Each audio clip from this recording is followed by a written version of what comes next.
Hey guys, how you doing today? I've got a day off here. So nice to have a day off. Just to enjoy the atmosphere, enjoy the beach where I live, enjoy a little bit of time to myself. Pretty proud of myself. Just finished writing 4 pages of a story that's been banging around in my head. I've been trying to write this story for maybe 5-6 years now, and it just never seems to be able to something always seems to explode in my face, and equipment gets stolen, or I have to move, or some kind of disaster befalls me, and so I'm never able to actually focus on it. And I'd lost faith in the idea for a long time because I was tired of having my heart broken.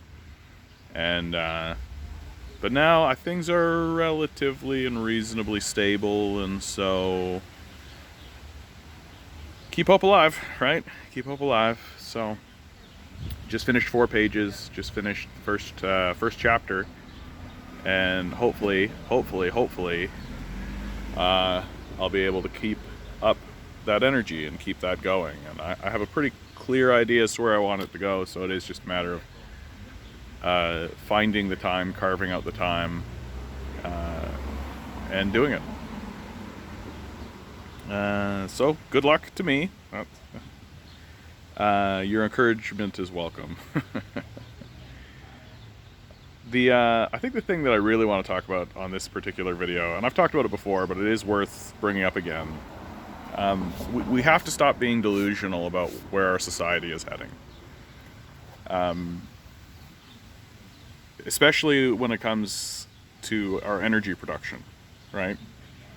Energy production is, we are going to go through regression, and there's just no point talking about it any other way. We're going to experience a pretty massive regression in terms of our energy production and in terms of our technological capacity, because we've based our technological advancements and what we're doing in the world on a finite resource, which is fossil fuels. Because all signs are pointing to the fact that we have hit peak productivity, we've hit peak oil. Like, we're not going to get the same kind of oil production that we had ever, right? It's not going to happen. And what is going to happen? And so we live in this mythical spot, and have for a decade, in my view. We've been in this mythical spot that, oh, well, we'll just make new forms of energy production. Solar, wind, geothermal. And that's a good idea. I think that we should do that. But we have relied on sociopathic capitalists to do that on our behalf. And it turns out that they are either completely incapable or completely disinterested in actually genuinely pursuing that sort of thing. Research and development costs money, and capitalists aren't going to spend money on research and development because that's not a good gamble, because that's all they really are, gamblers. And what needed to happen, and it needed to happen 20 years ago, was full-scale governmental research and development. Like, full-scale. Like a complete reconfiguration of our economy in order to do that. If that's what we wanted to be doing, that's what we needed to be doing about 20 years ago. And you'll hear me say it over and over again on this channel, we need to reconfigure our economy to a war economy. We are in a war. This is an existential threat that we are facing that has the capacity to wipe us out on the scale of an invading army. And the people who are living in delusion that it is even at that scale are no different than people denying that an invading army is coming. It literally would be no different than if we had telescopes, we had communications, we have talks that the Nazis are invading. We can see the army on boats coming to our shores. We can see they've got tanks, they've got bombs. Maybe they've even started to drop some of the bombs. Maybe they're starting to invade already, rolling up onto our shores. and a good solid 30% of our society just going, no, that's not happening. All of that is fake news, right? All of that is not real. That's the level of delusion that we're talking about at this point when it comes to climate change and the difficulties that we are going to be facing. That a solid 30% think that it doesn't exist. Another 30% seem to live in this complete delusional space that, oh, we'll just rise against the challenge and overwhelm it with no investment, no configuration of our economy, no change to what's happening, no anything. That it will just happen because capitalists are good. So that's its own form of delusion, that they acknowledge that the invading army is coming, but instead of actually expecting a government to organize the society in order to face that threat, they're saying that, oh, the free market will make it happen. And what the free market does is configure itself to profit from the outcome of the invasion, right? That's what capitalists do. Capitalists were happy to sell products to the Nazis on the lead up to World War II. They were happy to work closely with the Nazis, right? This will not be different. They will happily do whatever they feel they need to do in order to make money for themselves, and if that includes making the problem worse, or what they've actually done, which is lie to you about creating a project. So they'll lie and they'll say, oh, look, we've created this wonderful solar field, right? But in the end, it ends up just being a natural gas plant, right? Michael Moore's new one, Planet of the Humans, talks openly about this, how politicians and capitalists have been working closely together to dupe the public into buying into an idea that, oh yeah, what we're doing is providing green energy, it's this kind of thing, but it ends up being like an oil and gas plant. There's even this, the new one, the one that I think is evil, like on a demonic sort of scale, the kind of thing that would make like Beelzebub just chuckle away. They're pitching the idea, oh yeah, green energy through biomass, right?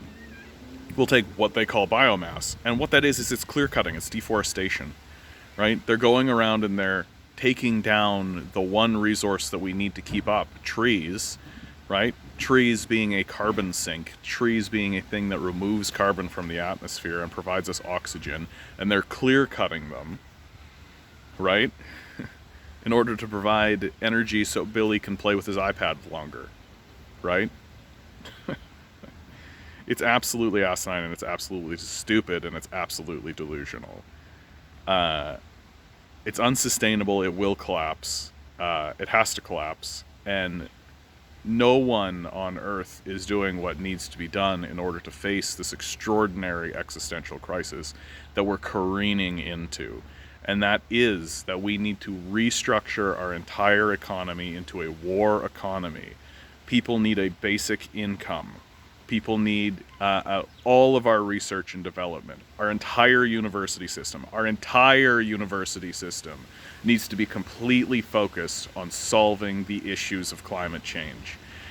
We need to be focused 100% on discussing why are people being delusional about this? Why are there denialists? Why are there still people pretending like this is a non-issue? Why did it take us so long to get to this point of understanding and realizing that we need to restructure our economy into a war economy? And so even if we were to begin doing that now, okay, and the reason why I'm talking about this is I've got several commentators, Little Pop and Last Rose, who have been raising interesting questions on this, and it's just time to break the delusion, okay? Let's live in what's real. Even if we were to begin restructuring our economy now into the war economy that I'm talking about, where we're actually focused on the existential problem, the invasion that is happening us right now, even if we were to do that full scale now, we are still at peak oil. We do not have the technological capacity to account for the loss of the fossil fuels that we will need. We are going to see, let's just dive into the most terrifying aspects right away. We rely on fossil fuels to grow our food, okay? So we are going to see a reduction in our food production capacity, right? We are going to have food shortages. That's going to happen.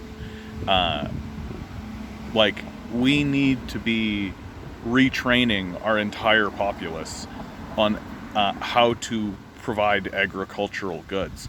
When I walk down the street here, I'm seeing lawns. No, these are farms now, right?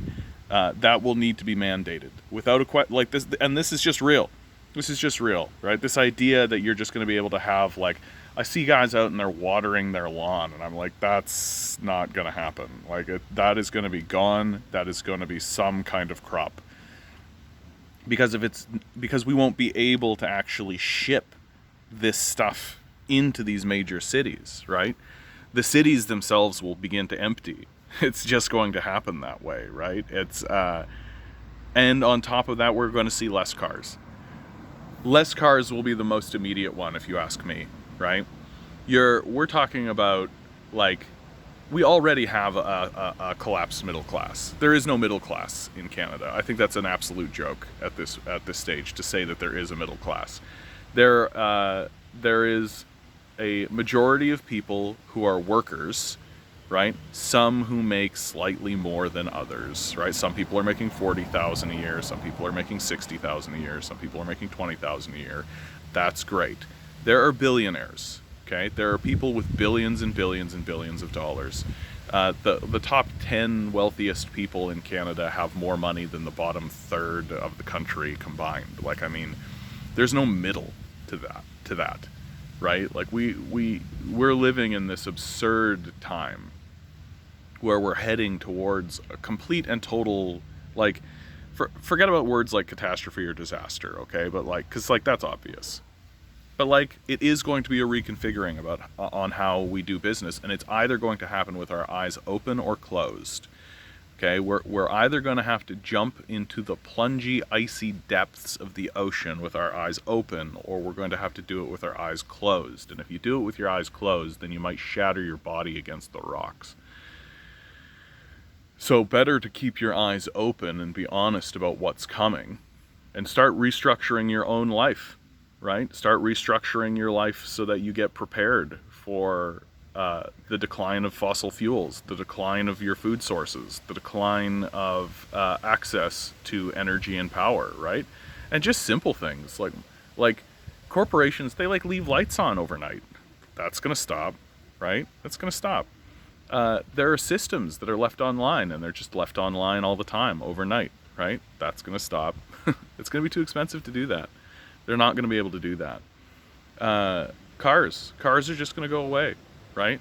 And there are places, I think, that see the writing on the wall on this and that are actually doing it. Like, I just watched Richard Wolff, who, if you don't know Richard Wolff with 2 F's, seek him out. Learn, right? He's a Marxist economist who teaches, he's a professor, and he does a monthly update as well as other shows and things.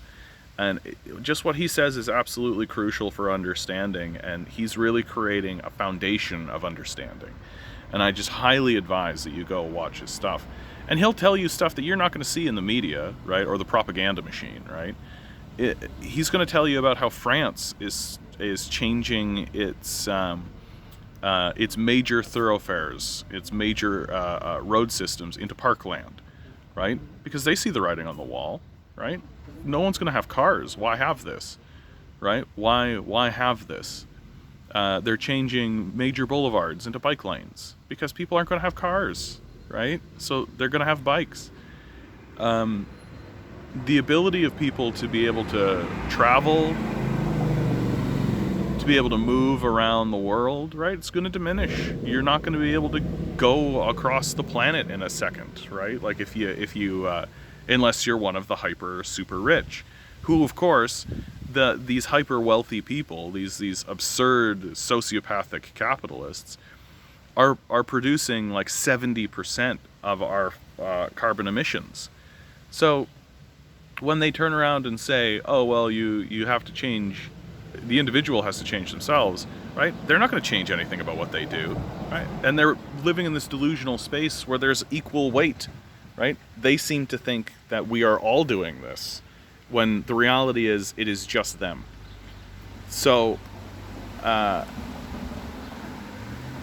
And whether we like it or not, like if we just continue doing what we're doing and just plunge into the water eyes closed, right? We're just gonna wake up and be like, okay, we're in the water now, we gotta start swimming. So you better start learning how to swim now, right? Start learning how to swim before you get into the ocean, before you're plunged in there, right? Like, start learning now. Self-sufficiency will be important, but I think it's more important to get to know your neighbors. You know, that is my biggest thing, right? You've got to get to know your neighbors, right? Because in periods of high stress, high difficulty, right, the powerful rely on isolation, on people being isolated from one another in order to take advantage. And you can be isolated. You can live in an apartment building and be completely isolated. You could just not know anybody, right? And that means that you don't have common cause with one another. You don't have the ability to organize with one another. You don't have the ability to communicate with one another. And if you start to try to do that when the crisis is unfolding, you're going to find that it's very difficult. Start now. Get to know your neighbors now. Make them some cookies. Simple things, man. Like, simple things. Like nobody does anything for one another anymore. So just by making them cupcakes or cookies or something, and by introducing yourself in that way, you can create a bond. You can create that kind of thing. And then from there, invite them over for tea, invite them over for a board game, invite them over for something, right? I know that's kind of scary because our society has sort of become socially deadened, right? Because all of our social energy is funneled into this capitalist system that exploits us for it. But get to know your neighbors now. That's where you're going to find the true support in life, right? You're going to find that kind of stuff. And maybe one of them will actually have a little patch of land, and maybe one of them will actually have a place to plop down a beehive, and maybe someone will actually have, you know, some kind of organizational structure. People want to help one another. We're just so isolated from one another. We don't know one another. And that, to me, is going to have to change, and it's going to have to happen. And it's going to happen quickly. It's just whether or not we start to it now or start to it after the crises begin. Better to start now. And because the sharp reality is, as fossil fuels decline, we do not have an energy source to replace it. We don't. We're not going to. We haven't even begun taking that problem seriously as a people. Like, I'm going to restate that to really drive it in. We have not even begun to take that problem seriously. We've put more energy into letting Elon Musk send rockets into space than we have on attempting to solve the issues of climate change. We've spent more just shooting satellites into space so that we can take pictures of Earth than we have on climate change, right? We haven't even started. And the ramifications of that are going to be so thorough that our children are going to think that we're stupid, and they are right. All right, that's the end of me. Like, share, subscribe. Let's. If you're watching this and you are not a subscriber, please just click the subscribe button. If only to make me feel good about myself. You know, it makes me feel good when somebody subscribes. Like, I hope you guys are all doing well out there. Do something nice for yourselves, and don't feel guilty about it. All right, I love you all. Good luck.